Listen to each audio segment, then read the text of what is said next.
Hi friends, welcome to my YouTube channel science for railways.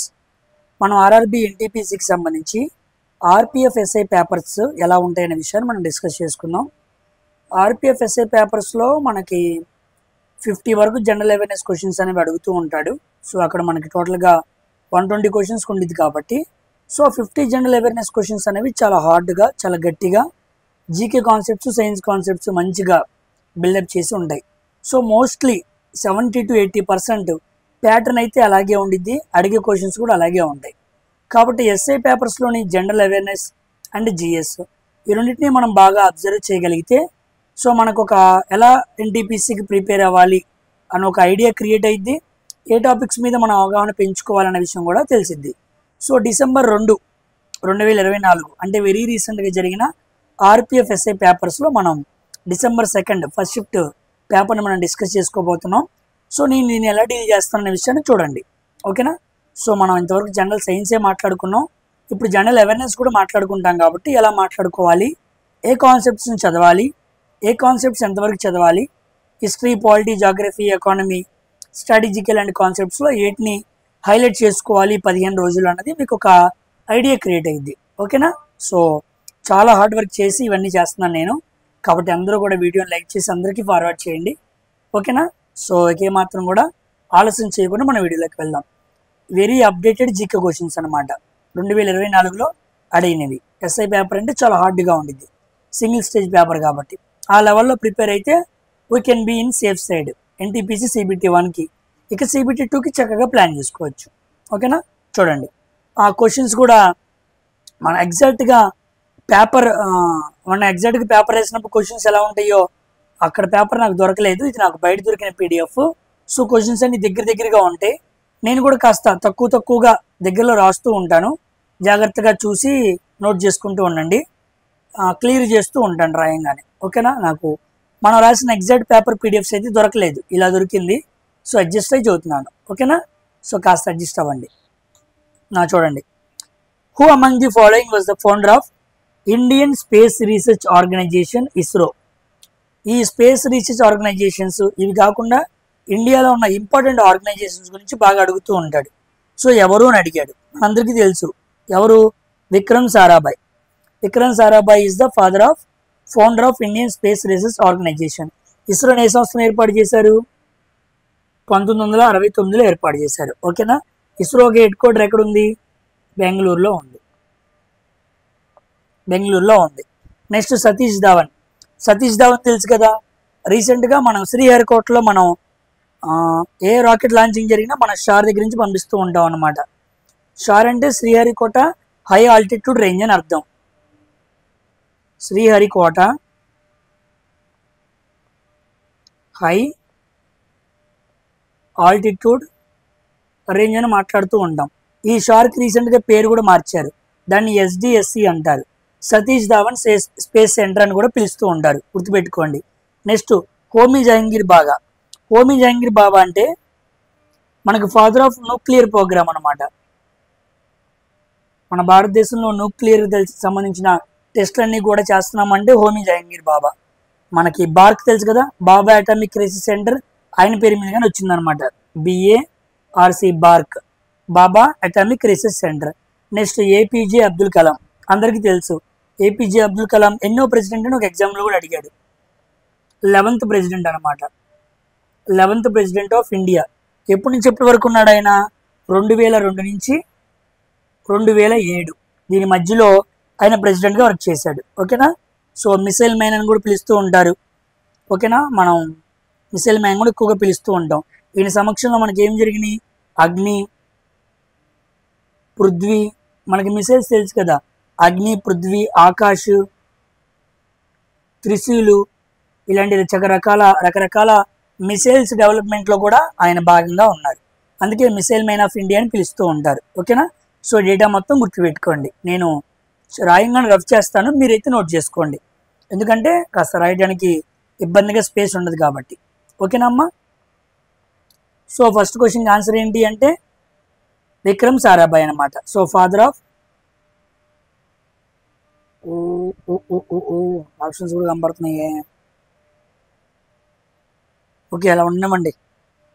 Next according to Indian meteorological department which season can be observed from October to December. Indian meteorological department ఆధారంగా ఇక్కడ seasons గురించి అడుగుతూ ఉన్నాడు. జాగ్రఫీలో seasons అడుగుతూ ఉంటాడు. వర్షాకాలం, వేసవికాలం, ఋతువులు ఉంటాయి. శరత్ ఋతువు, శిశిర ఋతువు అని చెప్పి అవన్నీ కూడా మనం చదువుకోవాలి జాగ్రఫీ పరంగా. ఓకే, అక్టోబర్ నుంచి డిసెంబర్ అన్నాడు.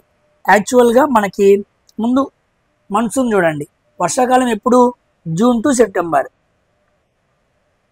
జూన్ నుంచి సెప్టెంబర్ వరకు ఉంటే దాన్ని ఏమంటాం? వర్షాకాలం అంటాం. నెక్స్ట్ వర్షాకాలానికి ముందు అంటే ప్రీ మన్సూన్ అనమాట. ప్రీ మన్సూన్ అంటే ఏమొచ్చింది? మార్చి నుంచి మే వచ్చింది. మార్చి మే ఎండాకాలం అనమాట. నెక్స్ట్ పోస్ట్ మన్సూన్ అంటారు, అంటే వర్షాకాలం తర్వాత, అంటే అక్టోబరు డిసెంబర్. అక్టోబరు డిసెంబర్ తర్వాత వచ్చేది వింటర్ అనమాట, అంటే జనవరి ఫిబ్రవరి. ఆ తర్వాత మార్చి వస్తే మళ్ళీ ప్రీ మన్సూన్ వచ్చింది. సో మన్సూన్ అంటే ఏమో జనవరి టు సెప్టెంబర్, వింటర్ అంటే ఏమో మన్సూన్ అంటే జూన్ టు సెప్టెంబర్, వింటర్ అంటే జనవరి టు ఫిబ్రవరి, పోస్ట్ మన్సూన్ అంటే October to December, pre monsoon అంటే మార్చ్ టు మే అనమాట. సో మన్సూన్ ఆధారంగా మనం మాట్లాడుతూ ఉండాలి. మన భారతదేశంలో ఎక్కువగా వర్షాలు పడుతున్నాయి అంటే నైరుతి ఋతుపవనాలు. ఓకే కదా, అది గుర్తుపెట్టుకోండి. సో వాటి గురించి ఎక్కువగా అడుగుతూ ఉంటాడు. నెక్స్ట్ 73వ క్వశ్చన్. సో ఇక్కడ ఆన్సర్ ఏంటి? అక్టోబర్ టు డిసెంబర్ అని అడిగాడు. అక్టోబర్ టు డిసెంబర్ అంటే అర్థం ఏంటి? పోస్ట్ మన్సూన్ అనమాట. ఓకేనా, పోస్ట్ మన్సూన్ అనేది answer. B option is the right answer 72వ క్వశ్చన్కి. Next 73. Which of the following species of cat fish was first discovered in the state of Arunachal Pradesh in the March 2023. మార్చ్లో జరిగిన కరెంట్ అఫైర్ అడిగాడు. చూడండి ఎంత లాంగ్ వెళ్ళాడు. ఇలా కొన్ని కరెంట్ అఫైర్స్ వెరీ లాంగ్ వెళ్తాడు, వాటిని మనం ఏం చేయలేం. ఎందుకంటే ఎగ్జామ్ ఏమో డిసెంబర్ 2024లో జరుగుతుంది, వాడు మార్చికి వెళ్ళి అడుగుతున్నాడు. ఓకేనా, అదనమాట. సరే చూడండి. So cat fish first discover చేశారంట in the state of Arunachal Pradesh. So దాని పేరు ఏంటి అన్నాడు. దాని పేరు ఎక్సోస్టోమా దిరిటియే. ఎక్సోస్టోమా దిరిటియే అనేది ఒక రకమైన క్యాట్ ఫిష్ అనమాట. ఇది ఫస్ట్ డిస్కవర్ చేయబడింది ఎక్కడ అంటే అరుణాచల్ ప్రదేశ్లో. ఇది కరెంట్ అఫైర్ బిట్ అనమాట, గుర్తుపెట్టుకోండి. సి ఆప్షన్ 73వ క్వశ్చన్కి ఆప్షన్ సి అనేది రైట్ ఆన్సర్ అనమాట. ఓకేనా. Next Asif Ali Zardari who took the oath of Pakistan 14th president in the March in 2024 replaced who among following అన్నాడు. పాకిస్తాన్కి 14వ ప్రెసిడెంట్ మార్చ్ 2024లో ఇచ్చాడంట. ఇదిగోండి ఎగ్జామ్ జరిగిందేమో డిసెంబర్ 24, మార్చిలో చూసారా. అటు ఇటుగా ఒక 8 నెలల క్రితం కరెంట్ అఫైర్ కూడా అడిగాడు, అది దృష్టిలో పెట్టుకోండి. ఎక్కడ కరెంట్ అఫైర్స్ మినిమం 12 లేదా 8 నెలల కరెంట్ అఫైర్స్ అనేది క్లుప్తంగా చదువుకోవాలి. వాటికి బియాండ్ అడిగితే మనం ఏం చేయలేం. ఆసిఫ్ అలీ జర్దారీ పాకిస్తాన్ 14th ప్రెసిడెంట్ అంట. ఎవరి తర్వాత అని అడిగాడు. అంతకుముందు ఎవరున్నారు? అంతకుముందు ఆరిఫ్ అల్వీ ఉన్నాడు. సో ఆరిఫ్ అల్వీ తర్వాత వచ్చిన వ్యక్తి ఆసిఫ్ అలీ జర్దారీ, ఈయన 14th ప్రెసిడెంట్. ఈ ఆరిఫ్ అలీ అనే వ్యక్తి ఏమో 13th ప్రెసిడెంట్, గుర్తుపెట్టుకోండి. నెక్స్ట్ షహబాజ్ షరీఫ్, ఈ పేరు గుర్తుందా? షహబాజ్ షరీఫ్ అంటే ఎవరో కాదు, పాకిస్తాన్ పిఎం అన్నమాట, ప్రధానమంత్రి. అంతకుముందు ఎవరున్నారు అంటే ఇమ్రాన్ ఖాన్ ఉన్నాడు. ఓకేనా. సో ఇమ్రాన్ ఖాన్ మీద అవిశ్వాస తీర్మానం పెట్టాడు కాబట్టి ఆయన పదవి పోతే షహబాజ్ షరీఫ్ పిఎంగా వచ్చాడు. ఆరిఫ్ అల్వీ ప్రెసిడెంట్గా ఉండేవాడు. ఆరిఫ్ అల్వీ తర్వాత ఆసిఫ్ అలీ జర్దారీ అనే వ్యక్తి వచ్చాడు. So C option is the right answer.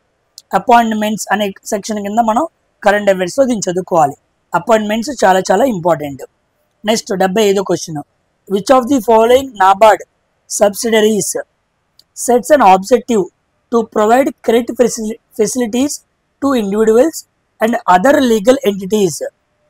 నాబార్డ్కి సంబంధించిన ఏ సబ్సిడరీస్ అయితే ఉన్నాయో అవి క్రెడిట్ ఫెసిలిటీస్ కొన్నిటికి ప్రొవైడ్ చేస్తున్నాయంట. దాని పేరు ఏంటి అన్నాడు. ఇదిగోండి దీని పేరు నాప్కాన్స్ కాదు, నాప్ ఫౌండేషన్ కాదు, నాప్ వెంచర్ కాదు, ఈ ఆప్షన్ నాప్ సమృద్ధి. సో నాబార్డ్ కింద ఉన్న ఈ సబ్సిడరీ అలయన్స్ అనేది ఆబ్జెక్టివ్ ఏంటంటే క్రెడిట్ ఫెసిలిటీస్ ప్రొవైడ్ చేస్తుంది ఇండివిజువల్స్ కానీ లీగల్ ఎంటిటీస్ కానీ. నాబార్డ్ అంటే బాగా గుర్తుపెట్టుకోండి, ఎగ్జామ్లో అడుగుతాడు. నాబార్డ్ అంటే అర్థం ఏంటి? National bank for agricultural and rural development. National bank for agricultural and rural development. దీన్ని 1982లో ఏర్పాటు చేశారు. ఓకేనా, చాలా చాలా ఇంపార్టెంట్. ఒక ఎగ్జామ్లో నాబార్డ్ని ఏ ప్లానింగ్ కమిషన్లో ఏర్పాటు చేశారని కూడా అడిగాడు. Sixth planning commission. Sixth planning commission ఎప్పటి నుంచి ఎప్పటి వరకు ఉంది? 1980 నుంచి 1985 మధ్య. 5 years ప్లానింగ్ కమిషన్ కదా, 80 నుంచి 80 మధ్య 6వ పంచవర్ష ప్రణాళికలో నాబార్డ్ని తీసుకొచ్చారు. నాబార్డ్ అప్పుడే కాదు, దాంతోనే పాటు డ్వాక్రాను కూడా తీసుకొచ్చారు. DWACRA, డ్వాక్రా, development of women and child in rural areas. Development of women and child in rural areas. Abbreviations important. నాబార్డ్కి డ్వాక్రే. సో నాబార్డ్ డ్వాక్రా కూడా 1982లో 6వ పంచవర్ష ప్రణాళికలో తీసుకొచ్చారు, గుర్తుపెట్టుకోండి. సో నాబ్ సమృద్ధి అనేది సబ్సిడరీ అలయన్స్. తర్వాత 76వ question. Which of the following data sources used for estimating extreme poverty in India? Extreme poverty, పెరుగుతున్న పేదరిక గణాలని వాళ్ళ మొత్తాన్ని అంచనా వేయడానికి ఏ సర్వే చేస్తారని అడిగాడు. నేషనల్ సెన్సస్ కాదు, అగ్రికల్చరల్ కాదు, నేషనల్ ఇన్కమ్ కాదు, హౌస్ కన్జ్యూమర్ ఎక్స్పెండిచర్ సర్వీస్ ఇది చేస్తారు. ఒక మనిషి ఎంత కన్జ్యూమ్ చేస్తున్నాడు, ఎంత ఎక్స్పెండిచర్ పెడుతున్నాడు, అంటే ఎంత సంపాదిస్తున్నాడు, ఎంత ఎక్స్పెండిచర్ చేస్తున్నాడు, ఎంత కన్జ్యూమ్ అన్నది ఆ సర్వే చేస్తారనమాట. House hold consumer expenditure service మీద ఆధారపడి మనకి ఎక్స్ట్రీమ్ పావర్టీని ఎస్టిమేట్ చేస్తూ ఉంటారు. చాలా చాలా ఇంపార్టెంట్. పావర్టీ ఎస్టిమేట్ మీద, పావర్టీని ఎలా ఎస్టిమేట్ చేయాలి అనే దాని మీద మన భారతదేశంలో చాలా కమిటీస్ వచ్చినాయి. 1971లో దండేల్కర్ అనే కమిటీ వచ్చింది, చాలా చాలా ఇంపార్టెంట్. దండేల్కరేనా? ఎస్, దండేకర్ కమిటీ వచ్చింది. తర్వాత 1979లో అనుకుంటా అలగ్ కమిటీ వచ్చింది. నెక్స్ట్ 1993లో అనుకుంటా లకడ్వాలా అనే కమిటీ వచ్చింది. Lakdawala very very important. 2009లో టెండూల్కర్ కమిటీ వచ్చింది. ఇది చాలా ఎగ్జామ్లో అడిగాడు. టెండూల్కర్ కమిటీ ఎందుకు అని అడిగాడు. సో దండేకర్ కమిటీ, అలగ్ కమిటీ, లకడ్వాలా కమిటీ, టెండూల్కర్ కమిటీ, ఇవి 4 కూడా మన భారతదేశంలో పోవర్టీని ఎలా ఎస్టిమేట్ చేయాలి అని కమిటీస్ చేశారనమాట. వాళ్ళు రకరకాల సర్వీస్ చెప్పారు. దాంట్లో house hold consumer expenditure service అనేది బాగా సక్సెస్ అయింది. దాని ఆధారంగా భారతదేశంలో పేదరికాన్ని గణన చేస్తారు. ఓకేనా. నెక్స్ట్ 77వ క్వశ్చన్. సో ఈ option is the right answer. 77. Which of the following is not a symptom of salmonella infection? Salmonella అని వస్తే గుర్తుపెట్టుకోండి, అది బ్యాక్టీరియల్ ఇన్ఫెక్షన్. అనమాట. ఈ సాల్మోనెల్లాకి సంబంధించిన బ్యాక్టీరియల్ ఇన్ఫెక్షన్ వచ్చినప్పుడు సిమ్టమ్ ఏది కాదు అని అడిగాడు. వాంటింగ్ అనమాట. వాంత్ వస్తున్నట్టు ఉండదు, ఫీవర్ ఉండిద్ది, డయేరియా ఉండిద్ది, అబ్డామినియల్ కడుపులో నొప్పులు అవన్నీ వస్తూ ఉంటాయి సాల్మోనెల్లా ఇన్ఫెక్షన్ వస్తే, కానీ వామిటింగ్ అనేది జరగదు. ఓకేనా. వామిటింగ్ అనేది ఎప్పుడు జరిగిద్ది అంటే పాయిజన్ జరిగినప్పుడు జరిగిద్ది. అంటే వాటర్ వామిటింగ్స్ కానీ సంథింగ్ ఏమైనా కానీ కడుపులో కలరా లాంటివి కానీ సంథింగ్ అలాంటివి జరగాలన్నమాట. ఫీవర్, డయేరియా అంటే విరోచనాలు. So fever, diarrhoea, abdominal cramps ఇవన్నీ కూడా వస్తుండే అనమాట. సో విరోచనాలు, డయేరియా బాగా జరుగుతున్నప్పుడు మనం చాలా జాగ్రత్తగా ఉండాలి. అది ఏ ఇన్ఫెక్షన్ తెలుసుకోవాలి. మోస్ట్లీ అది బ్యాక్టీరియల్ ఇన్ఫెక్షన్. ఓకేనా. So vomiting is not a symptom of salmonella infection. ఇది సైన్స్ నుంచి వచ్చిన question.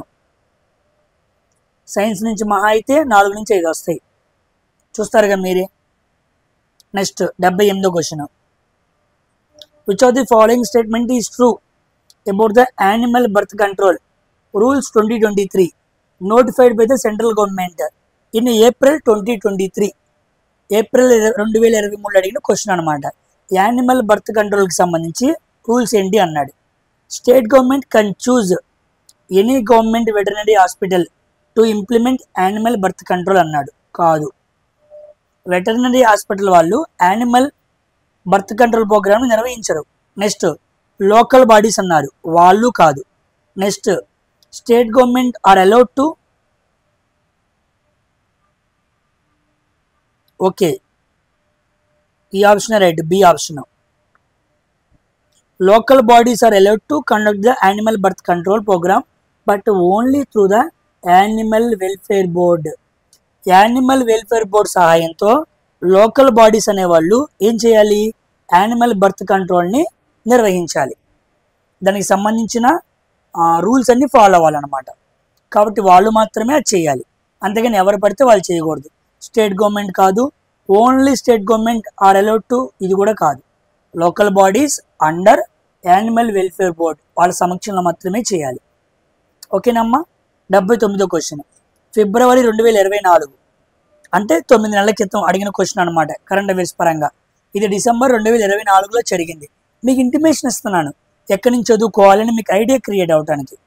The cabinet approved amendment in FDI policy and space sector. According to it, which of the following subsectors 100% FDI through automatic route has been allowed. ఫిబ్రవరి 2024లో ఏం జరిగిందంటే ఒక amendment చేశారు. దేనికి? ఫారెన్ డైరెక్ట్ ఇన్వెస్ట్మెంట్ అనే యాక్ట్కి సంబంధించి ఒక పాలసీని తీసుకొచ్చారు. దాంట్లో స్పేస్ సెక్టార్కి సంబంధించి ఏం జరిగిందంటే, ఒక స్పేస్ సెక్టార్లో 100% ఫారెన్లో ఉండేవాళ్ళు మన దాంట్లో ఇన్వెస్ట్మెంట్ చేయొచ్చు. ఫారెన్ డైరెక్ట్ ఇన్వెస్ట్మెంట్ మన దగ్గర మొత్తం పెట్టేయచ్చు అనమాట. అయితే వేటి కోసం అని అడిగాడు, దేని మీద అని అడిగాడు. దేని మీద అని అడిగితే మనం బాగా గమనిస్తే manufacturing of components and subsistence of satellites. శాటిలైట్స్కి సంబంధించి, స్పేస్కి సంబంధించి శాటిలైట్స్ కానీ ఇవన్నీ ఉంటాయి కదా, వీటిని తయారు చేసేటప్పుడు పూర్తిగా 100% FDI పెట్టచ్చు వాళ్ళు, దాంట్లో ఇబ్బంది ఏమీ లేదు. ఆ రూల్ మార్చారనమాట. ఇక అన్ని దేంట్లో పెడితే దాంట్లో 100% పెడతామంటే కుదరదు, వాళ్ళు ఎలో చేసిన దాంట్లోనే పెట్టాలి. So B option is the right answer. ఇవేమీ కాదు. నెక్స్ట్ 80వ, in which of the following types of forest are the spotted deer found అన్నాడు. స్పాటెడ్ డీర్ అంటే చుక్కల జింక అనమాట. యాక్చువల్గా దీనికి రైల్వే వాళ్ళు ఇచ్చిన ఆన్సర్ ఏంటంటే మౌంటైన్ ఫారెస్ట్ అని ఇచ్చాడు, కానీ ఇది కూడా రాంగ్ అని నాకు అర్థమవుతుంది. ఎందుకంటే మౌంటైన్ ఫారెస్ట్లో స్పాటెడ్ డీర్ ఫౌండ్స్ ఎక్కువగా ఉండవు. అవి ఎక్కువగా ఉండేది ఎక్కడ అంటే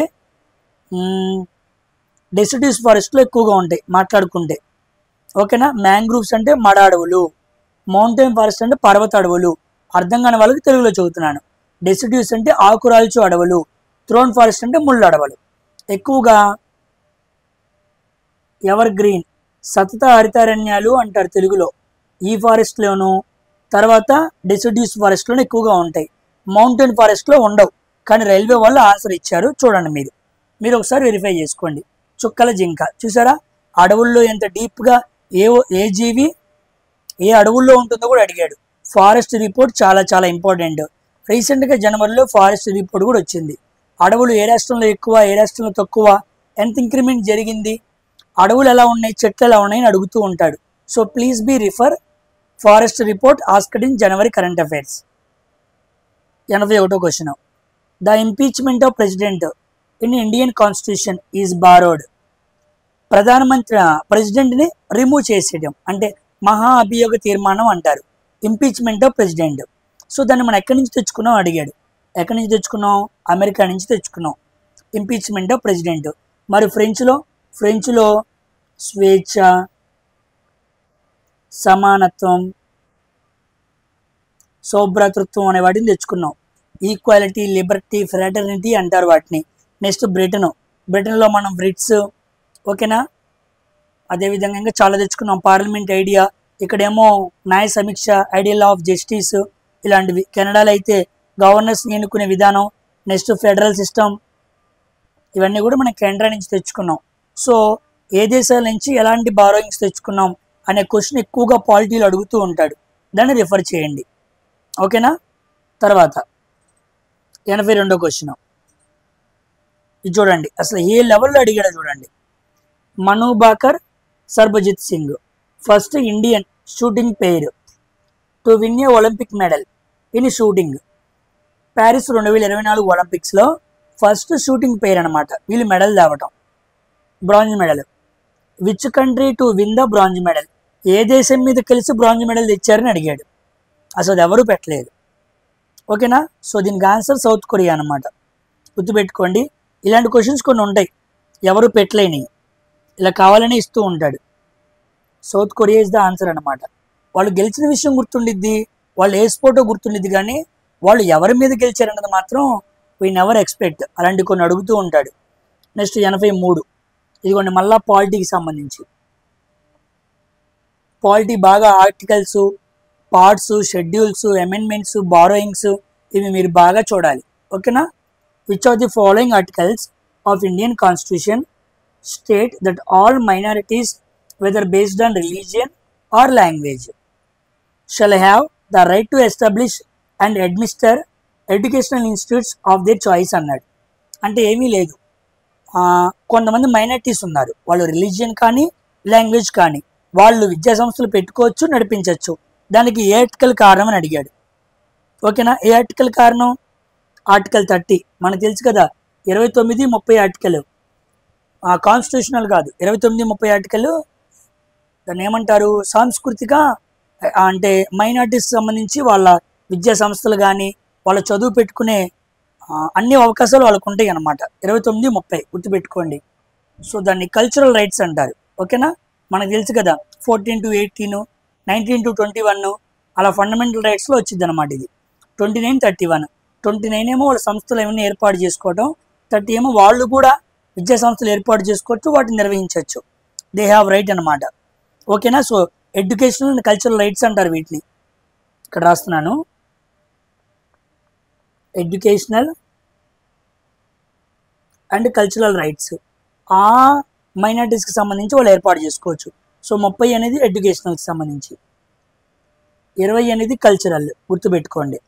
నెక్స్ట్ ఇథోపైసస్ బెడోమి, ఇథియోపైస్ పేరు కూడా నోటికి రావట్లేదు. Ichthyophis beddomei a worm like amphibian that can swim belongs to which genus అన్నాడు. ఇదిగోండి, అసలు ఇలాంటి క్వశ్చన్స్ ఎవరు ఆన్సర్ చేయలేదు. ఏదో ఒక జీవి ఇచ్చేసి అసలు అది ఏంటి, ఎక్కడ స్విమ్ చేసేది, ఒక యాంఫిబియన్ అనమాట, అది ఏ జీనస్కి సంబంధించింది అని అడిగాడు. దీని ఆన్సర్ సి అనమాట, లింబ్లెస్ యాంఫిబియా. లింబ్లెస్ అంటే కాళ్ళు చేతులు ఏమీ ఉండవు, లింబ్లెస్ అంటే యాంఫిబియా గుర్తుపెట్టుకోండి. Next 85, which among the following was the leader of Wahabi movement. Wahabi movement గురించి మరి మీకు ఎంతమందికి ఐడియా ఉందో తెలియదు, కానీ ఇలాంటి మూమెంట్స్ బాగా అడుగుతూ ఉంటారు. మీరు మాత్రం మోడర్న్ హిస్టరీలో మూమెంట్స్ అన్నీ చదువుకోవాలి. తెగ అడుగుతాడు అక్కడి నుంచి క్వశ్చన్స్ మాత్రం. ఓకేనా? లీడర్ ఆఫ్ వహాబీ మూమెంట్ ఎవరంటే Syed Ahmad Barelvi. Very very important. Wahabi, అసలు ఈ వహాబీ మూమెంట్ అనేది మనకి అరేబియాలో స్టార్ట్ అయింది అనమాట. ఓకేనా? అరేబియాలో స్టార్ట్ అయింది. దాన్ని ఇండియాలో కొన్ని పార్ట్స్లో స్టార్ట్ చేసిన వ్యక్తి సయ్యద్ అహ్మద్ బర్లేవి. ఓకేనా? గుర్తుపెట్టుకోండి. ఈ వహాబీస్ యొక్క ఇంట్రెస్ట్ ఏంటి అంటే, ముస్లిమ్స్ ఉంటారు కదా, ఈ ముస్లిమ్స్ అందరూ కూడా చాలా ప్యూర్గా ఖురాన్ని ఫాలో అవ్వాలి, ఎలా పడితే అలా చేయకూడదు, చాలా నిష్టగా ఖురాన్ని ఫాలో అవ్వాలి అని కోరుకుంటూ ఉంటారు ఈ వహాబీస్. అందుకే వహాబీలు ఎలా బతుకుతున్నారో ఇండియాలో ఉన్న ముస్లిమ్స్ కూడా అలాగే బతకాలి అని ఆ మూమెంట్ని తీసుకొచ్చారు. ఇక్కడ స్టార్ట్ చేశారనమాట. ఓకేనా? సో సయ్యద్ అహ్మద్ బర్లేవి ద్వారా స్టార్ట్ అయింది. దీనికి 2 వ్యక్తులు ఉంటారు. ఇదిగోండి, షా వాలిహులా ఉన్నాడు, సయ్యద్ అహ్మద్ బర్లేవి, ఇద్దరు ఉన్నారు. కానీ మెయిన్ వ్యక్తి మాత్రం Syed Ahmad Barelvi. Very very important. Wahabi movement. Wahabis want Muslims to follow real Islam, నిజమైన ఇస్లాంని ఫాలో అవ్వండి అని తీసుకొస్తారనమాట దీన్ని. Next 86, dash is a kind of quantitative and qualitative process of change which cannot be measured. Measure చేయలేని క్వాంటిటేటివ్గా క్వాలిటేటివ్గా వచ్చే చేంజ్ని మనం ఏమంటారు అన్నారు. సో దాన్ని ఏమంటారంటే ఎవల్యూషన్ అంటారు. ఇది క్వాలిటేటివ్ అంటే ఎక్కువ మొత్తంలో జరిగిద్ది, క్వాలిటీగా జరిగిద్ది. అలా ప్రతి చోట, ప్రతి సమక్షంలో, ప్రతి సెక్టార్లో కూడా ఒక ఎవల్యూషన్ అనేది స్టార్ట్ అవుతూ ఉండిద్ది. అది కంటిన్యూగా జరుగుతూ ఉండిద్ది. అది మనుషుల్లో కూడా వస్తూ ఉండిద్ది. సో దాన్నే ఎవల్యూషన్ అని పిలుస్తూ ఉంటారు. గుర్తుపెట్టుకోండి. నెక్స్ట్ క్వశ్చన్ 87, హిస్టరీకి సంబంధించి అడిగిన క్వశ్చన్. స్లేవ్ డైనాసిటీ గురించి అడిగాడు అనమాట. స్లేవ్ డైనాసిటీ, దీన్ని మమ్లుక్ డైనాసిటీని పిలుస్తూ ఉంటారు. తెలుసు కదా, కుతుబుద్దీన్ ఐబక్ స్టార్ట్ చేస్తాడు. హీ వాజ్ మ్యారీడ్, ఇల్తుట్మిష్ గురించి అడుగుతున్నాడు. He was married daughter of Aibak. Yes, Aibak కూతురునే ఇల్తుట్మిష్ పెళ్లి చేసుకున్నాడు. ఎస్, అబ్సల్యూట్లీ అది రైటే. Next, he was the governor of Lahore. కాదు, ఆయన దేనికి గవర్నర్గా పనిచేయాల. గవర్నర్స్ని చాలామంది పెట్టారు. ఆ రోజుల్లో గవర్నర్లు ఏమంటారు? సుబేదార్ అంటారు. మీకు ఐడియా ఉందో లేదో, సుబేదార్లుగా నియమిస్తూ ఉంటాడు. He nominated his daughter as successor. Yes, ఆయన తర్వాత రజియా సుల్తానా వచ్చింది. తర్వాత ఆమె రాజ్యం స్వీకరించాల్సిందిగా ఆయన కోరుకున్నాడు అనమాట. సో 1 and 3 అనేది రైట్ ఆన్సర్. సెకండ్ ఆప్షన్ లేదు. ఓకేనా? So 1 and 3 was right answer. Iltutmish గుర్తుపెట్టుకోండి. మొట్టమొదటిగా తన కొడుకు సమాధులు కూడా కట్టిస్తాడు. అందుకే సమాధుల పితామహుడు, ఫాదర్ ఆఫ్ గ్రేవ్యార్డ్స్ కూడా పిలుస్తూ ఉంటారు. ఇంకా చాలా పాయింట్స్ ఉంటాయి, మీకు ఇంటిమేషన్ ఇస్తున్నాను. సో మీకు ఎక్కడ ఏమొస్తుందన్న విషయం మీకు ఐడియా క్రియేట్ అయ్యింది. నెక్స్ట్, ఈ క్వశ్చన్ మాత్రం హైలైటెడ్ క్వశ్చన్ అనమాట. Which of the following was the correct ascending order of administration units of Rashtrakuta dynasty? రాష్ట్రకూటుల డైనెస్టీలో పరిపాలనా విభాగాల్ని ఎలా అసెండింగ్ ఆర్డర్లో పెట్టాలన్నాడు. B option is the right answer. First, భుక్తి అంటే విలేజ్ అనమాట. విషయ అంటే జిల్లా, ఇట్ ఈజ్ డిస్టిక్. పేర్లో ఉంది రాష్ట్ర అంటే రాష్ట్రాలు. సో పాలనా విభాగాల్ని గ్రామాలు, జిల్లాలు, రాష్ట్రాలుగా డివైడ్ చేసుకున్నారు. ఎక్కడ? రాష్ట్రకూట డైనాసిటీలో. రాష్ట్రకూట డైనాసిటీని స్టార్ట్ చేసింది ఎవరు? దంతిదుర్గుడు. Dantidurga was the founder of Rashtrakuta dynasty. దీంట్లో అమోఘవర్షుడు అనే ఒక మంచి ప్రామినెంట్ లీడర్ ఉంటాడు, గుర్తుపెట్టుకోండి. వన్ మోర్ థింగ్, మనం మహారాష్ట్రలో చదువుకున్న ఎల్లోరా కేవ్స్ ఉంటాయి కదా, ఈ ఎల్లోరా కేవ్స్ కూడా ఈ రాష్ట్రకూట్ల డైనాసిటీ వాళ్ళు చెక్కుతారనమాట. అంటే వాళ్ళే తీసుకొస్తారు. ఎల్లోరా కేవ్స్ గురించి నేను సపరేట్గా మాట్లాడతాను. ఇలాంటి ఆర్ట్ అండ్ కల్చర్లో దీని గురించి అద్భుతంగా చదువుకోవాలి. ఆర్ట్ అండ్ కల్చర్లో అడుగుతాడు బిట్లు, అసలు మ్యూజికల్ ఇన్స్ట్రుమెంట్స్, ఈ కేవ్స్, వాటి లోపల ఏ మతాలు ఉన్నాయి, వాటి లోపల ఏ పెయింటింగ్ స్టైల్స్ ఉన్నాయి, బీభత్సంగా అడుగుతాడు. అది గుర్తుపెట్టుకోండి. సో ప్రస్తుతానికి నేను ఇంతవరకే చెప్పగలను, ఎక్కువ చెప్పలేను. సో వీడియో లెంత్ పెరిగిద్ది, డైల్యూట్ అయిపోయింది. ఓకేనా? సో ఎల్లోరా కేవ్స్ కూడా వాళ్ళ ద్వారానే జరిగింది. నెక్స్ట్, ఇదిగోండి, నేను పాపులేషన్ చెప్పాను కదా, క్వశ్చన్ అడిగాడు. According to the census 2011, which of the following UTs India has the least population density? Confuse అవ్వద్దు, లీస్ట్ పాపులేషన్ అనలేదు, లీస్ట్ పాపులేషన్ డెన్సిటీ అన్నాడు. అంటే అండమాన్ నికోబార్ దీవులు. ఒకవేళ లీస్ట్ పాపులేషన్ అంటే నేను లక్షద్వీప్ పెట్టేవాడిని. పుదుచ్చేరి ఆడవాళ్ళు ఎక్కువగా ఉన్న యూటీ, హైయెస్ట్ సెక్స్ రేషియో ఉన్న స్టేట్ అనమాట పుదుచ్చేరి. చెర్రీ వస్తే వాళ్ళ నాన్న ఎక్కువగా పిల్లల్ని కన్నాడు కాబట్టి ఆడపిల్లల్ని చెర్రీ పెట్టాలి అని గుర్తుపెట్టుకున్నాం. పుదుచ్చేరి చూసారా, గుర్తుపెట్టుకున్న విషయం ఎలా గుర్తుందో అలాగనమాట. So least population density Arunachal Pradesh. ఎక్కువైతే ఏంటి? బీహార్. రివిజన్ చేసుకోవాలండి, ఎన్నిసార్లు రివిజన్ చేసుకుంటే మీకు అంత ప్లస్. రివిజన్ మీదే మీకు జీకే గుర్తుండిద్ది. నెక్స్ట్ అరుణాచల్ ప్రదేశ్. నెక్స్ట్ ఎక్కువగా ఉన్న ఫస్ట్ది బీహారు, తర్వాత ఏసీపీ, అరుణాచల్ ప్రదేశ్. నెక్స్ట్ 90ది. If you were to advise a state. ఈ క్వశ్చన్ మస్తు అద్భుతమైన క్వశ్చన్ అనమాట జాగ్రఫీలో.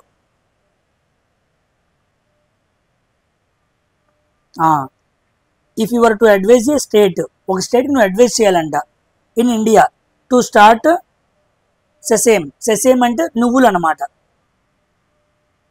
నువ్వులు. Sesame cultivation as a rabi crop. That state will be from which of the following అడిగాడు. ఫాలోయింగ్ అని అడిగాడు. సో క్వశ్చన్ చూడండి, నువ్వు ఒక రాష్ట్రం దగ్గరికి వెళ్ళి నువ్వుల పంటని రబీ క్రాప్గా వేయి అని చెప్పాలంట. అలా చెప్పాల్సి వస్తే నువ్వు వెళ్ళి ఏ రాష్ట్రానికి వెళ్ళి చదువుతావో అని అడిగాడు. జాగ్రఫీ క్వశ్చన్ లాగా ఉందా? చూసారా అడిగేది ఎలా అడుగుతున్నాడో చూడండి. నువ్వులు అనే దాన్ని నార్త్లో ఖరీఫ్ అంటారు, ఖరీఫ్ క్రాప్గా తీస్తూ ఉంటారు. మనకి పంట కాలాలు తెలుసు కదా, ఖరీఫ్, రబీ, జయ్యద్, ఈ మూడు తెలుసు. కానీ నువ్వులని నార్త్లో ఖరీఫ్ పంటగా గుర్తిస్తారనమాట. It's a kharif crop in north. Next రబీగా సౌత్లో గుర్తిస్తూ ఉంటారు. ఓకేనా? సో రబీ క్రాప్గా మన నువ్వుల్ని సౌత్లో కల్టివేషన్ చేస్తూ ఉంటారు. నువ్వు రబీ క్రాప్గా నువ్వుల్ని కల్టివేట్ చేయండి అని చెప్పాలంట. అప్పుడు నువ్వు ఏ స్టేట్కి చెప్పాలి? సదరన్ స్టేట్కి చెప్పాలి. ఇది కాదు, ఇది కాదు, ఇది కాదు. A option is the right answer. If you are to advise a state sesame cultivation as a rabi crop, you need to intimate southern India. సౌత్లోనే నువ్వుల్ని రబీ క్రాప్గా గుర్తిస్తారు, నార్త్లో ఖరీఫ్గా గుర్తిస్తారు. ఇది గుర్తుపెట్టుకోండి, చాలా రకాలు వస్తూ ఉంటాయి. సీజన్స్ వచ్చింది, ఇప్పుడేమో పంటలు వచ్చినాయి, తర్వాత సాయిల్స్ వస్తాయి. Seasons, soils, crops combined subject జాగ్రఫీలో బాగా చదువుకోవాలి. నెక్స్ట్ సైన్స్ క్వశ్చన్ వచ్చింది మళ్ళా. The law of inheritance from the foundation of classical genetics. Who among the following first describe the law of inheritance? జన్యువులకు సంబంధించి ఎవరు లా ఆఫ్ ఇన్హెరిటెన్స్ని తీసుకొచ్చారు అని అడిగాడు. ఎవరు? Gregor George Mendel. ఇది కాదు, ఇది కాదు, ఇది కాదు. ఆయన మొత్తం 3 లాస్ తెస్తాడు. Law of dominance, law of segregation, ఇంకోటేమో పైన రాసినట్టు లా ఆఫ్ ఇన్హెరిటెన్స్. ఓకేనా? లా ఆఫ్ ఇన్హెరిటెన్స్ అనువంశికత నియమం అనమాట. ఇవి 3 కూడా గ్రెగర్ జార్జ్ మెండల్ తీసుకొస్తాడు. చాలా మంది ఇది వరకు తల్లి నుంచి పిల్లలకి జన్యు మార్పులు వచ్చినప్పుడు, లక్షణాలు వచ్చినప్పుడు రక్తం ద్వారా వస్తాయి అనుకునేవాళ్ళు. కానీ కాదు, వాటికి జన్యువులు అని ఆలోచించి చెప్పిన మొదటి వ్యక్తే గ్రెగర్ జార్జ్ మెండల్. ఓకేనమ్మా? నెక్స్ట్ 92వ question. Which of the following articles of Indian constitution is related to controller and auditor general CAG? కాగ్కి సంబంధించి ఆర్టికల్ ఏంటి అన్నాడు. 148 గుర్తుపెట్టుకోండి. 148 నుంచి 151 మధ్య వరకు ఉండేది కాగ్ అనమాట. అదే 76 అడిగాడు అనుకోండి, అటార్నీ జనరల్. ఓకేనా? Attorney general 76, 148, 151 CAG. పాలిటీ నుంచి ఆర్టికల్ పరంగా ఇంకో క్వశ్చన్ వచ్చింది. అబ్బా, మళ్ళీ నెక్స్ట్ క్వశ్చన్ ఆర్టికల్ వచ్చింది చూడండి, 93. ఓకేనా? Which of the following article deals with the language to be used in parliament? పార్లమెంట్లో ఉపయోగించాల్సిన లాంగ్వేజ్ గురించి చెప్పే ఆర్టికల్ ఏంటి అని అడిగాడు. చూసారా క్వశ్చన్? పార్లమెంట్లో ఉపయోగించే లాంగ్వేజ్ గురించి చెప్పే ఆర్టికల్ ఏంటి? 120 article. 120 intimates describes the rules used in parliament. పార్లమెంట్లో నిర్వహించాల్సిన రెస్ట్రిక్షన్స్ అండ్ రూల్స్ గురించి మాట్లాడుతూ ఉండిద్ది. అందులో పార్లమెంట్లో వాడాల్సిన భాష గురించి తెలియజేస్తూ ఉండిద్ది అనమాట. అఫీషియల్ లాంగ్వేజెస్ ఆర్టికల్స్ ఎంత? 343 నుంచి 351 మధ్య మన భారతదేశంలో అఫీషియల్ లాంగ్వేజెస్కి సంబంధించిన అధికార భాషలకు సంబంధించిన ఆర్టికల్స్ ఉంటాయి. ఇది ఎన్నో విభాగం? 17వ భాగం. ఓకేనా? 17వ భాగం. 18వ భాగం అంటే ఎమర్జెన్సీస్ అనమాట, అత్యవసర పరిస్థితులు ఉంటాయి కదా, అవి గుర్తుపెట్టుకోండి. ఆర్టికల్స్ నుంచి 2 క్వశ్చన్స్ అడిగినాయి. ఇందాక బారోయింగ్స్ అడిగాడు. నెక్స్ట్ 94 ఆర్ట్ అండ్ కల్చర్లో ఈ క్వశ్చన్స్, ఇక్కడ నుంచి క్వశ్చన్ మాత్రం కంపల్సరీగా వచ్చింది. 100కి 100% రాసుకొని పెట్టుకోండి. మ్యూజికల్ ఇన్స్ట్రుమెంట్స్ నుంచి బిట్టు రాకుండా ఉండదు. ఆల్రెడీ దీని మీద వీడియో తయారు చేశాను, 1-2 రోజులు అప్లోడ్ చేస్తా. మస్తుగా ఉండిద్ది వీడియో, జాగ్రత్తగా చూడండి. అన్నీ కవర్ చేస్తాను. అసలు మ్యూజిక్ నుంచి నాట్య శాస్త్ర దగ్గర నుంచి మొదలు పెట్టుకుంటూ మొత్తం చెబుతాను. You people will get clear idea. అది విన్న తర్వాత మీరు కాస్త బట్టి చదువుకుంటే ఈజీగా ఉండిద్ది. క్వశ్చన్ చూడండి. Which of the following Indian musicologist is recognised, his role is organised codifying Hindustan classical music, there by laying the ground work for modern education of Indian musical heritage? Question అర్థం ఏంటి అంటే, కింద ఉన్న మ్యూజిషియన్స్లో ఒక ఆయనంట భారతదేశంలో హిందుస్థానీ క్లాసికల్ మ్యూజిక్ సంబంధించి ఎంతో work చేశాడంట, ఎన్నో కోడింగ్ చేశాడు. ఒక మాటలో చెప్పాలంటే గ్రామర్ ఇంగ్లీష్ ఉండిద్ది కదా, ఇలా ఆయన గ్రామర్ ఆఫ్ మ్యూజిక్ అనమాట. మనకి ఇంగ్లీష్లో ఎలాగ గ్రామర్ ఉండిద్ది, యాక్టివ్ వాయిస్, ప్యాసివ్ వాయిస్, అలా మ్యూజిక్ సంబంధించిన గ్రామర్ని ఆయన బాగా తయారు చేశాడు. ఎవరయ్యా ఆయన అంటే D option, Pandit Vishnu Narayan Bhatkhande. Very very important ఇది. పండిట్ విష్ణునారాయణ్ భక్తకాండే. గ్రామర్ ఆఫ్ రాగాస్ అంటారు, గ్రామర్ ఆఫ్ మ్యూజిక్ అంటారు. అన్ని తీసుకొచ్చాడు అనమాట. హిందుస్థానీ క్లాసికల్ మ్యూజిక్లో ఆయన తీసుకొచ్చిన రిఫార్మ్స్ అనేవి అసలు అద్భుతం. ఇన్ని రాగాలు ఉంటాయి. సరిగమ పదినిస, ఇంకా చాలా రాగాలు ఉంటాయి. తగడతా ఉంటాయి కదా, సంథింగ్ మనం చూస్తూ ఉంటాం కదా, అవన్నీ కూడా వీళ్ళ గ్రామర్ నుంచే వచ్చినవి. దానికి మూల పురుషుడు పండిట్ విష్ణునారాయణ్ భక్తకాండే అని గుర్తుపెట్టుకోండి, ఇంపార్టెంట్ అమ్మ. మ్యూజికల్ ఇన్స్ట్రుమెంట్స్లో మీకు వచ్చినప్పుడు మీకు ఇంకా క్లారిటీ వచ్చింది. 95 an antibiotic acidic in nature, which acid present in antibiotics? యాంటీబయాటిక్స్లో ఉండే యాసిడ్ ఏంటి? Formic acid. C option is the right answer. Formic యాసిడ్కి ఇంకో పేరు ఏంటి? Methanoic acid. ఎసిటిక్ యాసిడ్కి ఇంకో పేరు ఏంటి?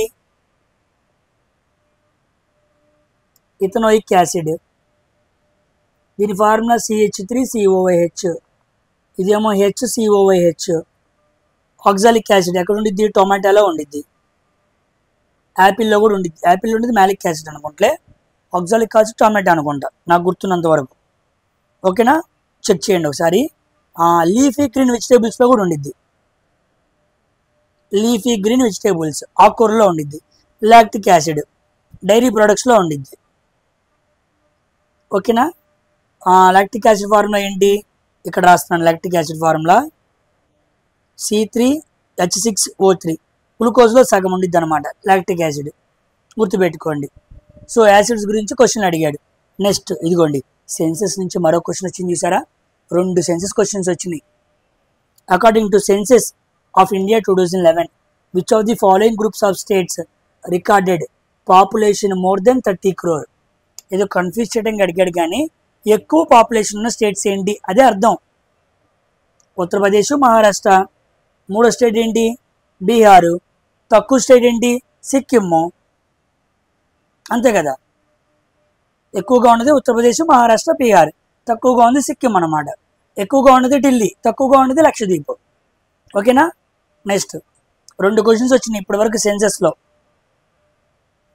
97వ question, which among the following was the first ever supreme court justice against whom a motion of removal was initiated?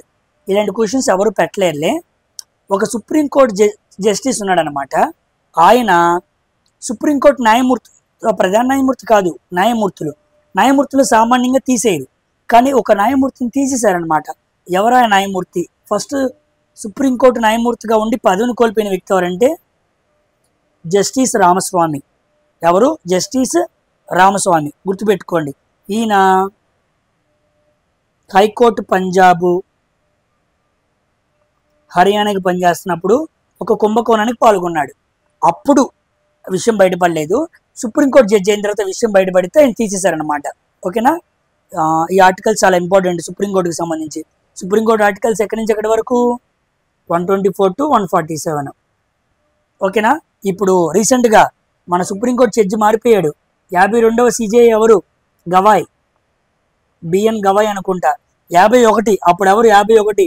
51 Sanjeev Khanna. అంతకుముందు సంజీవ్ ఖన్నా. 50 ఎవరు? Why Chandrachud. 50 Chandrachud, 51 Sanjeev Khanna, 52 Gavai. ఓకేనా, బిఎన్ గవాయ్ అనుకుంటా. నాకు పూర్తి పేరు గుర్తులేదు, గుర్తుపెట్టుకోండి.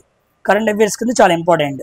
Next 98, books and authors. Very important section, books and authors.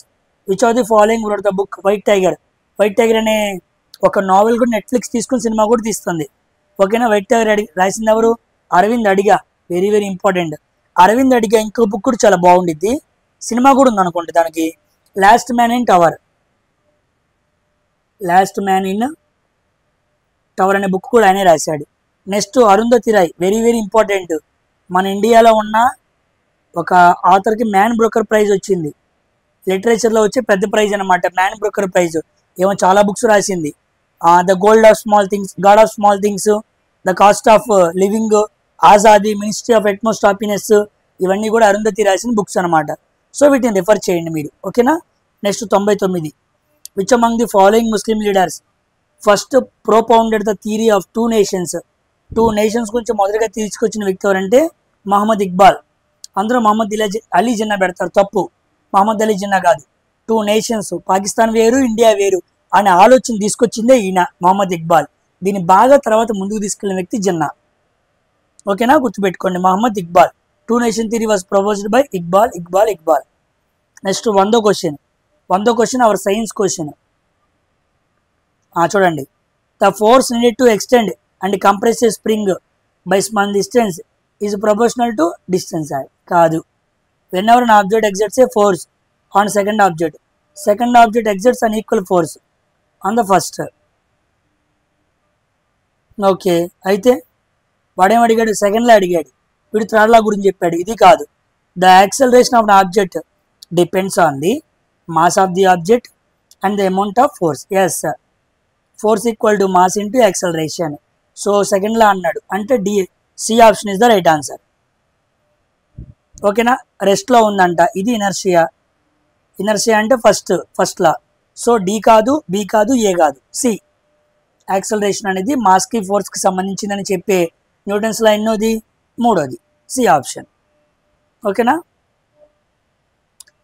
Next note ఒకటి, which among the following is known for is contribution to the foundation of Jaipur Atrauli gharana particularly in the realm of tabla playing.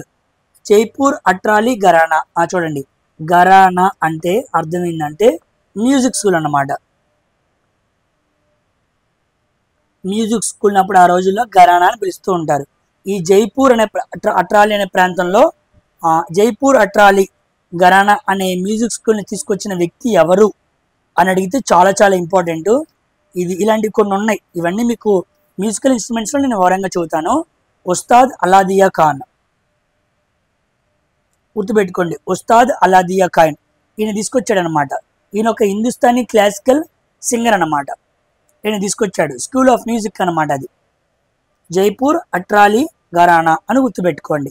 Next Pandit Kishan Raju, Ustad Zakir Hussain, Pandit Anindo Chatterjee, ఈ ముగ్గురు కూడా tabla players. Tabla is a percussion playing instrument అనమాట, sound చేసే instrument, స్కిన్తో తయారు చేస్తూ ఉంటారు. మీకు మ్యూజికల్ ఇన్స్ట్రుమెంట్స్లో క్లియర్గా ఎక్స్ప్లెయిన్ చేస్తాను.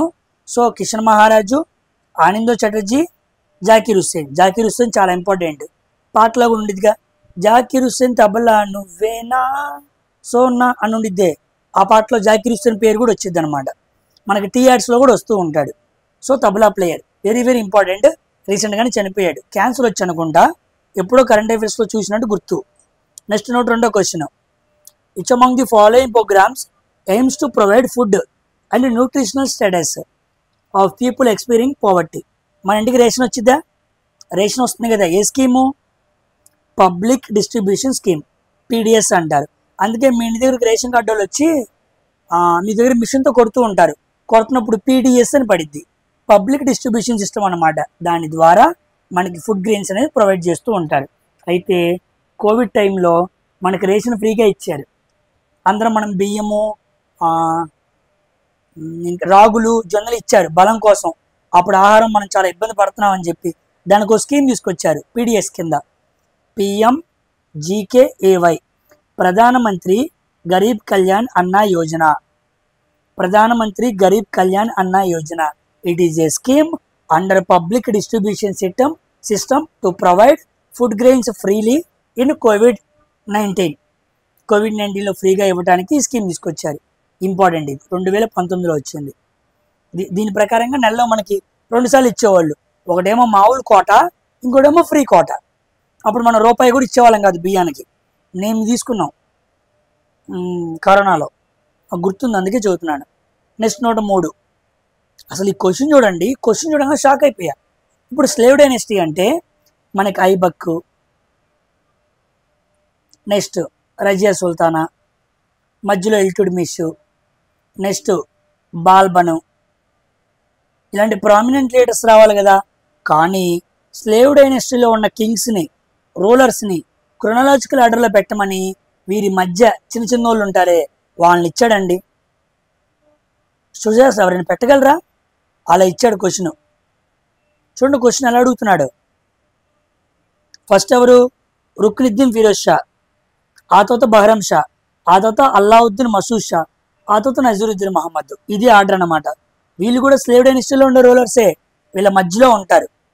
ఓకేనా. ఇల్టుడ్మిష్ తర్వాత రుక్నుద్దీన్ ఫిరోజ్ షా వస్తాడు, ఆ తర్వాత రజియా సుల్తానా వచ్చింది, ఆ తర్వాత ఇంకా బహ్మర్ షాల మధ్యలో వస్తూ ఉంటారు. ఈ ఆర్డర్ గుర్తుపెట్టుకోండి. ఇలాంటి హెవీ హార్డ్ క్వశ్చన్స్ని ఎవడూ చేయలేడు. ఓకేనా. ఈ లెవెల్ హార్డ్నెస్ మామూలు కాదు. అది చూసారా పేపర్ ఎలా ఉందో, ఎస్ఐ పేపరు. అందుకే దీన్ని అబ్జర్వ్ చేయండి అని చెప్పింది. The street vendor Atmanirbhar Nidhi, PM SVANidhi అనే స్కీమ్ని తీసుకొచ్చారు. Micro credit completed how many years in June 2023. ఈ పిఎం స్వానిధి అనే స్కీమ్ని ఎప్పుడు తీసుకొచ్చారంటే 2020లో తీసుకొచ్చారు. 2023కి మొత్తం ఎన్ని సంవత్సరాలు అయింది? 3 సంవత్సరాలు అయింది. Option C is the answer. PM Svanidhi అనమాట. దీని ప్రకారం క్యాపిటల్ లోన్స్ ఇస్తూ ఉంటారు స్ట్రీట్ వెండర్స్కి. అంటే రోడ్డు మీద కానీ స్టేషన్స్లో కానీ అమ్ముతూ ఉంటారు కదా, రోడ్డు మీద అమ్మేవాళ్ళు స్ట్రీట్ వెండర్స్, వాళ్ళకి PM Svanidhi, street vendors Atmanirbhar Nidhi కింద తెచ్చారనమాట కరోనాలో 2020లో. 2023కి 3 సంవత్సరాలు పూర్తయింది. ఏ స్కీమ్ ఎప్పుడు పూర్తయింది అని అడుగుతూ ఉంటాడు, జాగ్రత్తగా చూడాలి. Next images those are formed on screen. Screen వచ్చిన ఇమేజెస్ ఎప్పుడు ఎలా ఉంటాయి? రియల్గా ఉంటాయి. Simple. 106 which are the following main measure to used to evaluate nations economic health. Nations economic హెల్త్ని మనం మెజర్ చేయాలి అంటే ఏం కనుక్కుంటాం మనం? జీడిపిని కనుక్కుంటాం. జీడిపి ఈక్వల్ టు, ఐడియా ఉందా జీడిపి ఫార్ములా? C+I+G+X-M. సి అంటే క్యాపిటల్ ఎక్స్పెండిచర్, ఐ అంటే ఇన్వెస్ట్మెంట్ ఎక్స్పెండిచర్, జి అంటే గవర్నమెంట్ ఎక్స్పెండిచర్. క్యాపిటల్కి ఎంత ఖర్చు పెడుతున్నాం, ఇన్వెస్ట్మెంట్ రూపంలో ఎంత ఖర్చు పెడుతున్నాం, గవర్నమెంట్ ఎంత ఖర్చు పెడుతుంది. ఇది కాకుండా ఎక్స్ అంటే ఎక్స్పోర్ట్స్, ఎం అంటే ఇంపోర్ట్స్. ఎక్స్పోర్ట్స్ ఎన్ని చేసాం, దాంట్లోంచి ఇంపోర్ట్స్ ఎన్ని దింపుకున్నాం, ఈ మొత్తాన్ని లెక్కిస్తే వచ్చేది జీడిపి. అప్పుడు జీడిపి ఒక నేషన్ని మెల్ట్ చేసాం అనుకో, అప్పుడు భారతదేశం హెల్త్ ఎలా ఉందో తెలిసిద్ది. మన జీడిపి బాగోలేదు అనుకో, మన భారతదేశం హెల్త్ బాగోలేదు. నేషన్స్ ఎకనామిక్ హెల్త్ తెలియాలంటే we need to find GDP. ఓకేనా, చాలా చాలా ఇంపార్టెంట్, గుర్తుపెట్టుకోండి. మరి జిఎన్పి అంటే సందర్భం వచ్చిందిగా చెప్పేస్తున్నాను, ఇంకోసారి వస్తే రివిజన్ చేస్తాను. C+I+Z+X+Z. C+I+G. సి అంటే క్యాపిటల్ ఎక్స్పెండిచర్, ఐ అంటే ఇన్వెస్ట్మెంట్ ఎక్స్పెండిచర్, జి అంటే గవర్నమెంట్ ఎక్స్పెండిచర్, ఎక్స్ అంటే టోటల్ ఎక్స్పోర్ట్స్, జెడ్ అంటే ఏంటో తెలుసా? చూడండి, వేరే దేశాల్లో ఉన్న భారతీయులు సంపాదించే డబ్బు మైనస్ మన దేశంలో ఉన్న విదేశీయులు సంపాదించే డబ్బు. మళ్ళా చెబుతున్నాను, వేరే దేశంలో ఉన్న భారతీయులు సంపాదించే డబ్బు మైనస్ మన భారతదేశంలో ఉండే విదేశీయులు సంపాదించే డబ్బు. మనోళ్ళు అక్కడుండి సంపాదించారు, అది మైనస్. అక్కడోళ్ళు ఇక్కడ సంపాదించింది మైనస్ చేయాలి. అలా చేస్తే వచ్చేది జెడ్, దాన్ని జిఎన్పి అంటారు. ఓకేనా, ఎకానమీ కదా, అంత సామాన్యంగా ఎక్కదు, ఎక్కితే అదృష్టమే. Next 107 who became the first sniper border security force. 2024 current affair bit. 2024లో ఒక అమ్మాయి బిఎస్ఎఫ్లో ఫస్ట్ స్నైపర్ అయింది. స్నైపర్ అంటే తెలుసు కదా, దూరం నుంచి షూట్ చేస్తారు. ఫస్ట్ ఉమెన్ స్నైపర్ అనమాట, Suman Kumari. Very very important. బిఎస్ఎఫ్ని ఎప్పుడు స్టార్ట్ చేశారు బిఎస్ఎఫ్ని 1965లో తీసుకొచ్చారు. బిఎస్ఎఫ్ డే ఎప్పుడు? 1 డిసెంబర్. ఎయిడ్స్ డే కూడా December 1. ఓకేనా, December 1, 1965. బిఎస్ఎఫ్ హెడ్ ఎవరు అబ్బా కనీసం దల్జిత్ సింగ్. ఎస్, దల్జిత్ సింగ్ చౌదరి అనుకుంటా, డౌట్గా ఉంది, ఒకసారి రిఫర్ చేసుకోండి. దల్జిత్ సింగ్ చౌదరి. ఓకేనా, బిఎస్ఎఫ్ 1965. అదే సిఆర్పిఎఫ్ అనుకోండి 1939, సిఎస్ఎఫ్ అనుకోండి 1962. 69 సిఎస్ఎఫ్, 1962లో ఐటీబీపీ అనుకుంటా, ఐడియా లేదు. ఈసారి వచ్చినప్పుడు క్వశ్చన్ ఇప్పుడు నేను రివిజన్ చేస్తాను. Next 108 which of the following is a feature of physical responsibility and budget management act 2003. జాగ్రత్తగానండి క్వశ్చన్. 2003లో ఎకానమీకి సంబంధించి ఒక చట్టాన్ని తెచ్చారు, దాన్ని FRBM అంటారు. ఎకానమీకి సంబంధించి ఇది 3వ question. Physical responsibility budget management అనే యాక్ట్ తీసుకొచ్చారు. ఏంటయ్యా దీని ప్రకారం అంటే the reduction in the physical deficit by 0.3% in GDP each year. మనం ప్రతి సంవత్సరం లెక్కించే జీడిపి అనేది దాంట్లో ఫిజికల్ డిఫిసిట్ అనేది ఎప్పుడు 0.3% ఉండాలి, దానికి మించి ఎక్కువ ఉండకూడదు అనేది దాని క్రైటీరియా అనమాట. So physical deficit by 0.3% of GDP each year. ప్రతి సంవత్సరంలో వచ్చే వృద్ధి రేట్లో ద్రవ్యలోటు 0.3% ఉండాలి. ఓకేనా, అవును. ఫిజికల్ డిఫిసిట్, ద్రవ్యలోటు అంటే అర్థం ఏంటి అంటే, ఫిజికల్ డిఫిసిట్ అంటే నువ్వు బాగా సంపాదించావు, దాన్ని ఏమంటారు? క్యాపిటల్. నువ్వు సంపాదించిన క్యాపిటల్ అనేది ఎప్పుడు కూడా నీ ఎక్స్పెండిచర్ కన్నా ఎక్కువ ఉండకూడదు. ఎక్స్పెండిచర్ కన్నా నువ్వు సంపాదించిన దానికంటే ఎక్కువ ఖర్చు పెడుతున్నావు అనుకో, నువ్వు లోపలనే ఉన్నావు, ద్రవ్యలోటులో ఉన్నావు. భారతదేశం 100 రూపాయలు సంపాదిస్తుంది, 150 రూపాయలు ఖర్చు పెడుతుంది. లోటు ఎంత? 50 రూపాయలు లోట్లో ఉన్నావు. దాన్ని ఫిజికల్ డిఫిసిట్ అంటారనమాట. ఎక్స్క్లూడింగ్ బారోయింగ్స్, అక్కడిక్కడి నుంచి దేశాల నుంచి బారోయింగ్స్ తెచ్చుకుంటాం కదా, వాటిని ఎక్స్క్లూడ్ చేస్తేనే ఎప్పుడూ కూడా క్యాపిటల్ అనేది ఎక్స్పెండిచర్ కన్నా ఎక్కువ ఉండకూడదు. అలా ఉంటే మనం ద్రవ్యలోటులో ఉన్నామని. ఓకేనా, గుర్తుపెట్టుకోండి. 109 ఇది current affair question, very very important. September చూసారా, ఎగ్జామ్ డిసెంబర్లో జరిగింది, 2 నెలల క్రితం సెప్టెంబర్లో అడిగిన కరెంట్ అఫైర్ కూడా అడిగాడు. అంటే 2 నెలల క్రితం అడుగుతున్నాడు, 8 నెలల క్రితం కూడా అడుగుతున్నాడు. ఏదైనా అడగచ్చు, నువ్వు జాగ్రత్తగా చదువుకోవాలి. WHO ఒక దేశంలో ఫస్ట్గా world to eliminate leprosy. WHO ఒక దేశంలో WHO అనౌన్స్మెంట్ చేసింది రీసెంట్గా. ఒక దేశం లెప్రసీ కుష్టి వ్యాధిని మా దేశంలో రిమూవ్ చేసాం, అసలు కుష్టి వ్యాధి లేదు అని చెప్పింది. ఏంటి ఆ దేశం అంటే జోర్డాన్. జోర్డాన్ క్యాపిటల్ ఏంటి? అమ్మాన్ అన్నమాట. ఇది ఇజ్రాయేలు గాజా ఆ ప్రాంతం దగ్గరలో ఉండిద్ది జోర్డాన్. గుర్తుపెట్టుకోండి. పెట్రో టవర్స్ ఉంటాయి, పెట్రా అని, అవి జోర్డాన్ దగ్గరే ఉంటాయి. ఓకేనా. Next 110 Bhirrana a neolithic site is situated in. ఈ నియోలిథిక్ సైడ్ అంటే ఏంటంటే మనకి మూడు ఏజ్లు ఉంటాయి. పాత రాతి యుగం, కొత్త రాతి యుగం అని. నాకు తెలుగులో అంత ఐడియా లేదు, ఇంగ్లీష్లో అయితే ప్యాలియోలిథిక్ అంటారు. ఇంకోటి ఉండిద్ది మీసోలిథిక్ అంటారు, ఇంకోటి ఉండిద్ది నియోలిథిక్ అంటారు. ఇవి 3 ఏజెస్ అన్నమాట. దీంట్లో నియోలిథిక్ సమయంలో ఒక ప్రాంతం ఉంది బిరానా అనేది, అది నియోలిథిక్ సైడ్ అనమాట, కొత్త రాతి యుగానికి సంబంధించిన ప్రాంతం. అది ఎక్కడుంది అని అడిగాడు. అది ఎక్కడుంది అంటే చాలా చాలా ఇంపార్టెంట్. ఎక్కడుందబ్బా ఇది? హర్యానాలో ఉంది. గుర్తుపెట్టుకోండి, Bhirrana is the neolithic side, కొత్త రాతి యుగానికి సంబంధించిన రాదనమాట. నెక్స్ట్ ఫస్ట్గా అనుకున్న ఫస్ట్ నియోలిథిక్ సైడ్ ఏంటి తెలుసా? కాల్దివా. ఇక్కడ లేదు, రాస్తున్నాను. కాల్దివా ఇది మనం యూపీలో కనుక్కున్నాం. First neolithic site discovered in India, అది కాల్దివా యూపీలో ఉంది. ఇప్పుడు అడిగింది Bhirrana, it's a neolithic site. Palaeolithic, mesolithic, neolithic. మీరు హిస్టరీలో రాతి యుగాలు మాట్లాడుకున్నప్పుడు వీటిని చదువుకుంటారు.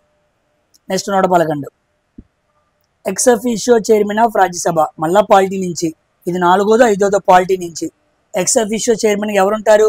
వైస్ ప్రెసిడెంట్ ఉంటారు. Vice president of India. Vice president of India ex officio చైర్మన్గా ఉండాలి అని చెప్పే ఆర్టికల్ ఏంటి?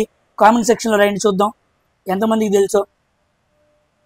ఓకేనా. Vice president of India ex officio chairman of రాజ్యసభగా ఉండాలి అని మన రాజ్యాంగంలో ఏ ఆర్టికల్ చెబుతుందో కామెంట్ సెక్షన్లో రాయండి. 112 which of the following schemes aims to create self employment opportunities. Rural ఏరియాస్లో సెల్ఫ్ ఎంప్లాయ్మెంట్ని క్రియేట్ చేసే స్కీమ్ ఏంటి అని అడిగాడు. అర్థమైందా? ఏముంది? Prime ministers Rozgar Yojana. Important. రోజ్గార్ అంటే ఉద్యోగం అన్నమాట, నిరుద్యోగాన్ని తీస్తూ ఉద్యోగం ఇవ్వటం. So prime ministers Rozgar Yojana అనేది చాలా ఇంపార్టెంట్. సారీ ఇది కాదు, ఇదన్నమాట. Rural employment guarantee programme, rural employment generation programme, yes REGP అంటారు. REGP rural employment generation programme ద్వారా రూరల్ ప్రాంతాల్లో సెల్ఫ్ ఎంప్లాయ్మెంట్ని ప్రొవైడ్ చేస్తూ ఉంటారు. మనందరికీ తెలుసు MGNREGA తెలుసా? Mahatma Gandhi national rural employment governance act, guarantee act. Mahatma Gandhi national rural employment guarantee act. దీని ప్రకారంగా కనీస పని దినాలు కల్పించాలి. మన గ్రామాల్లోకి వెళ్తే బోట్లు, కాలువల దగ్గర పనులు ఉంటూ ఉంటాయి. ఇవి చెక్కి ఇక్కడ రాస్తూ ఉంటారు MGNREGA గురించి. ఇంకో సందర్భంలో క్లియర్గా చెబుతాలే. Next 113 the idea of social, economic, political in the preamble of constitution has been taken from the constitution of. Polity నుంచి మరలా క్వశ్చన్. సోషల్, ఎకనామిక్, పొలిటికల్, ఆర్థిక, సామాజిక, రాజకీయ న్యాయం అందరికీ అందాలని మన ప్రియాంబుల్, మన రాజ్యాంగ పీఠికలో ఉంది కదా, అది మనం ఎక్కడి నుంచి తెచ్చుకున్నాం అని అడిగాడు. రష్యా నుంచి తెచ్చుకున్నాం. ఓకేనా. ఫ్రాన్స్ అనుకోండి, స్వేచ్ఛ, సమానత్వం, శుభ్రతత్వం. అమెరికాలో చాలా తెచ్చుకున్నాం. ఓకేనా. Impeachment of presidents, removal of high court judges, న్యాయ సమీక్ష ఇలాంటివి. జపాన్లో ఏం తెచ్చుకున్నాం మనం? ఎమర్జెన్సీ టైంలో 2021 జీవించే హక్కులు రద్దు కాకుండా ఉంటాయి అనే విషయాన్ని జపాన్ నుంచి తెచ్చుకున్నాం మనం. ఓకేనా. జర్మనీ నుంచి అయితే ఆ సమయంలో కూడా జీవించే హక్కు రద్దు అవుతాయి అని జర్మనీ నుంచి తెచ్చుకున్నాం. ఇలా చాలా బారోయింగ్స్ ఉన్నాయి, మీరు చూడాలి. 114. Which of the following states is not connected to the golden quadrilateral highway network? ఇది చాలా చాలా ఇంపార్టెంట్. ఇది మనకి హైవేలో నేషనల్ ట్రాన్స్పోర్ట్లో జాగ్రఫీ కింద అడుగుతూ ఉంటాడు. మస్తు ఇంపార్టెంట్ క్వశ్చన్. లాస్ట్ టైం బీభత్సంగా క్వశ్చన్స్ అడిగాడు. గోల్డెన్ క్వాడ్రిలేటర్ ట్రయాంగిల్ అంటే భారతదేశంలో 4 మెట్రోపాలిటన్ సిటీస్ని కలపడానికి నిర్మించిన రహదారులను కలిపి గోల్డెన్ క్వాడ్రిలేటర్ అంటారు. దీంట్లో 4 మెట్రోపాలిటన్ సిటీస్ని కలిపారు. ముంబై, ఢిల్లీ, చెన్నై, కోల్కతా. ముంబై, ఢిల్లీ, చెన్నై, కోల్కతా ఈ 4 ప్రాంతాలని కలిపి వీటిని మెట్రోపాలిటన్ సిటీస్ అంటారు. కలిపి నిర్మాణం చేసిన ఒక అతిపెద్ద నేషనల్ హైవే రూటే గోల్డెన్ క్వాడ్రిలేటర్. దీంట్లో ఏ రాష్ట్రానికి సంబంధం లేదు అన్నాడు. ఇక్కడ తమిళనాడుతో సంబంధం ఉంది, దాని కింద కేరళతో సంబంధం లేదు. సో ఆప్షన్ ఇది కేరళ. సో కేరళతో గోల్డెన్ క్వాడ్రిలేటర్కి సంబంధం లేదు. మొత్తం లెంత్ ఎంత? 5846 కిలోమీటర్లు మొత్తం గోల్డెన్ క్వాడ్రిలేటర్ లెంత్. ఇలాగనమాట. ఓకేనా. చాలా చాలా ఇంపార్టెంట్.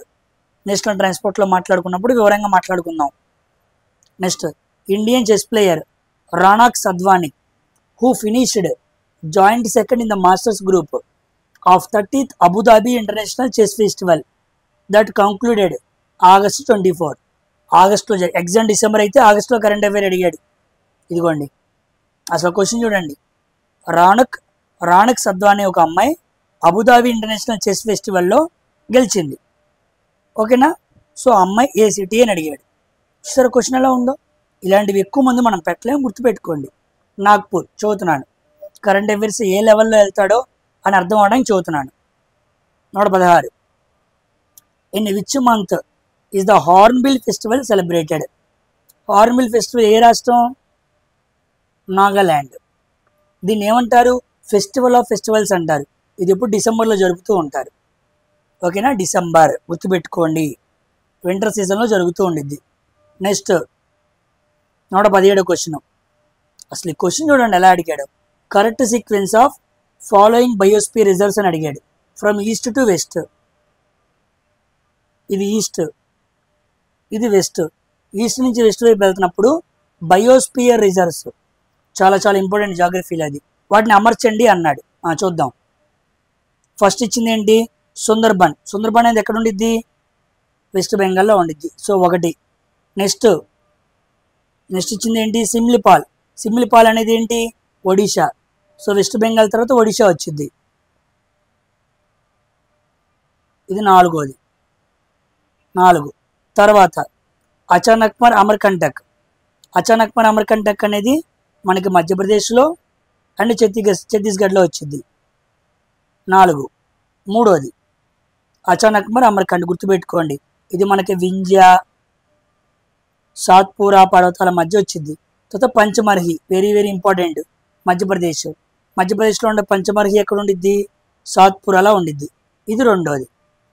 సో ముందు వెస్ట్ బెంగాల్, ఒడిషా, మధ్యప్రదేశ్, ఛత్తీస్గఢ్, తర్వాత మధ్యప్రదేశ్. నీకు మ్యాప్ పాయింట్ ఐడియా ఉంటేనే ఇలాంటివి ఆన్సర్ చేయగలవు. సో మ్యాప్ మీద గ్రిప్ ఉండాలి. So 1432. Yes, D option is the right answer. ఓకేనా. గుర్తుపెట్టుకోండి. రీసెంట్గా సిమ్లిపాల్ 107వ నేషనల్ పార్క్ ఏదో అయింది. సిమ్లిపాల్ అది చూడండి ఒకసారి. నెక్స్ట్ ఈ మధ్యప్రదేశ్ ఛత్తీస్గఢ్లో ఉన్న అచానక్మర్ అమర్కంట్లోనే మనకి నర్మదా నది పుడుతుంది. నర్మదా నది, సోన్ నది ఇలాంటి ముఖ్యమైన నదులన్నీ కూడా ఆ ప్రాంతంలోనే పుడుతున్నాయి. ఓకేనా. సో అక్కడే మనకి మైకల్ పర్వతాలు, వింధ్యా, సాత్పురా లాంటి పర్వతాలు అన్నీ ఉంటూ ఉంటాయి.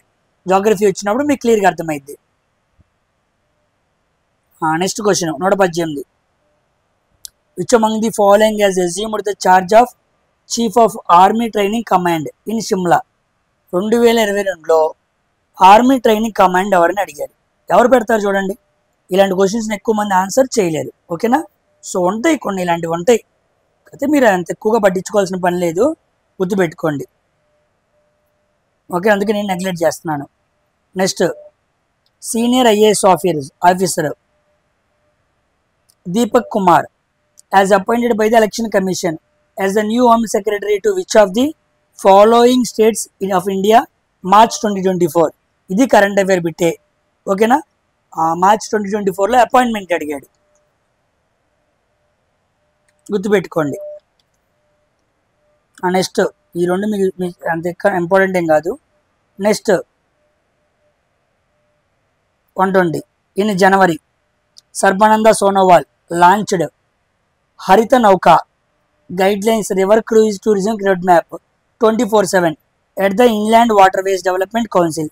ఎక్కడ తీసుకొచ్చాడు? ఇన్లాండ్ వాటర్వేస్ డెవలప్మెంట్ కౌన్సిల్ కింద హరిత నౌక అనే కొన్ని గైడ్లైన్స్ తీసుకొచ్చాడు.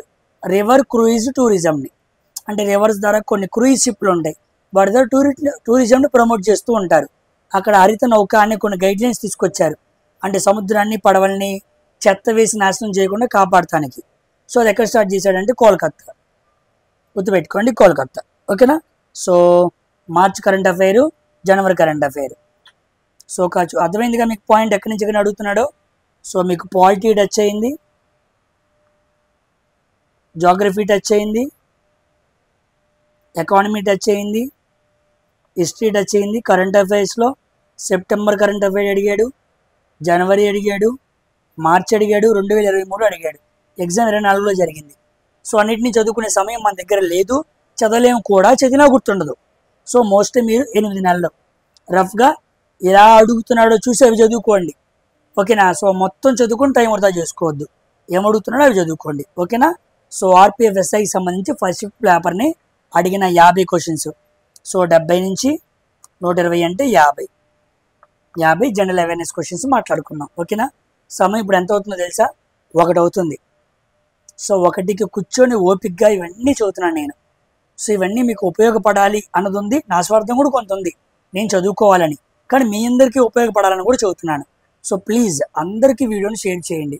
ఎక్కువ మంది ఎవరు షేర్ చేయట్లేదు, అర్థమైందా? మీ చదువుకునే ఎడ్యుకేషనల్ గ్రూప్స్లో కానీ మీరు ఎంత బాగా షేర్ చేస్తే అంత మంచి వస్తారు, అంతమంది రికమెండ్ అయ్యిద్ది. ఓకేనా?